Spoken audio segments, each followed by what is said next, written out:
কাটা লাগবে। আম্মু কই কি করো? এই তো শাক উঠাই, আজকে তো বন্ধের দিন, আর বন্ধের দিনই এই সব কাজ। নিচু করে দেখাও, এই যে বেশি নিচু না, একটু উঁচু করো। নিজেদের বাড়ির শাক সে মানে, আর এগুলো কেটে নিয়েছি, বড় বড় করে কেটে নিয়েছি, কারণ এই যে কেসি দিয়ে বড় বড় করে কেটে নিয়েছি। এইটুক রাখা হবে, আর এই পাতাটাও ভালো, যার কারণে পাতাটাও নিয়ে নিলাম। প্রত্যেকটাই এভাবে, এই যে এতখানিক তো আর রান্না করা যাবে না, শক্ত মাথাটু রান্না করতে হবে কষি কষি। আর এই পাতা দুটোর জন্য কিন্তু বড় করে কেটে নিলাম, তাড়াতাড়ি হবে। আর এখানে আমি পুঁই শাক গাছও লাগিয়েছি, কিন্তু আর ওই পাশেও শাক আছে, সেটাও দেখাবো, দাঁড়াও। লাগানো হয়েছে এই যে পুঁই শাক গাছ। শাকগুলো দুধ ধরো, বেশি করো না। ভালোই, সেদিন আসছিলাম একবার, দেখে গেছি, কিন্তু আসলে বন্ধের দিন ছাড়া তো এরকম সময়ও পাওয়া যায় না। সকালবেলা চলে যেতে হয়, আসতে আসতে বেলা শেষ। যারা চাকরি করে তারা বন্ধের দিন ছাড়া আসলে এরকম লম্বা সময়ও পায় না। শাকগুলো কিন্তু খুব সুন্দর, মানে নিজের বাড়িতে হওয়া টাটকা টাটকা শাক, তারপরে কোনো রকম সার নাই, নির্ভেজাল। হ্যাঁ, খেতেও ভালো লাগে। ওই পাশের তো শাক তোলা হয়ে গেছে, এখন এই পাশে চলে আসছে আম্মু। এই যে ওয়ালের সাইড, ওয়ালটা দেখা, এটা ওয়ালের সাইড। এখানে কিছু আছে, ওখানে কিছু আছে, এদিকে আবার বৃষ্টিও শুরু হয়ে গেছে। বৃষ্টিও শুরু হয়ে গেছে। এই যে এই শাক, এই যে হাসি শাক, ওখানে কিছু হাসি শাক আছে, আস্তে আস্তে।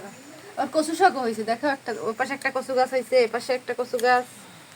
এই যে কচু গাছ হয়েছে।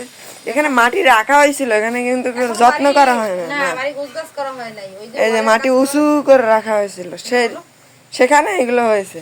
ওই যে বাড়ির কাজ করা হয়েছে, সেই বৃষ্টি আর বৃষ্টি, বাড়িতে গোছ গাছ করবো সেটা আর সুযোগ হয় নাই গোছ গাছ করার, তাই না? হ্যাঁ, যখন এই মাটি সুন্দর করে চারিদিকে ছড়াই ছিটিয়ে দেওয়া হবে, তখন আরো শাকসবজি লাগাবো ইনশাল্লাহ।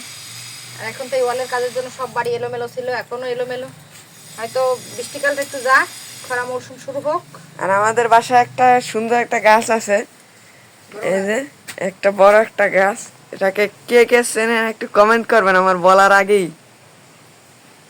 এই যে এই গাছের ডাট খায়, যে উলট কম্বল বলে, সেই গাছ। এই যে ডাট অনেক উপকারী, এই যে কিনে খায় সেটা। এত বড় একটা গাছ হয়েছে, প্রায় দোতলা সমান। এই যে এই পাশের গুলো আমি কাটতে চলে এসেছি। এই যে একদম যেটা বলছিলাম, এত বড় বড় কাটার কারণ শুধু এইটুকু আমি রাখবো। আর এই পাতাগুলোর ভালো পরিষ্কার সুন্দর একদম টাটকা, এইটুকু রাখার জন্য বড় বড় করে তাড়াহুড়ো করে কেটে নিয়ে যাচ্ছি। বৃষ্টি এবার শুরু হবে, এরকম ভাব, অন্ধকার অন্ধকার, তো দূরে ধরো। এই জন্য এভাবে কেটে নিয়ে যাই, বাসায় গিয়ে সুন্দর করে পরিষ্কার করব। এই যে বাহির থেকে তো শাক নিয়ে আসছি, এই যে বড় বড় শাকগুলো, সেগুলো তো তখন দেখালাম। আর এখন কিভাবে পরিষ্কার করে নিচ্ছে সেটাও দেখাচ্ছি। এই যে কেটে কেটে শুধু আসল টুক রেখে দিচ্ছি, উঁচু করো। আর এই হচ্ছে আবর্জনা, মানে একটু নিচে করো। এই যে বড় বড় শক্ত শক্ত যে ডাট, এই ডাটগুলো কিন্তু কখনোই সেদ্ধ হবে না। আর যখন নিয়ে আসছি তখন কিন্তু মনে হচ্ছে কি স্বাভাবিক যে শাক তুলছি এরকমই মনে হচ্ছে, খুব একটা ডাট মনে হচ্ছে না। এখন কোটা বাছা করার পর মনে হচ্ছে যে এটা হচ্ছে অরিজিনাল শাক। হ্যাঁ, এটা হচ্ছে অরিজিনাল শাক, আর এটা হচ্ছে আবর্জনা। এখন ধুয়ে বেছে রান্না বাড়া করা হবে, তখন আবার দেখাবো।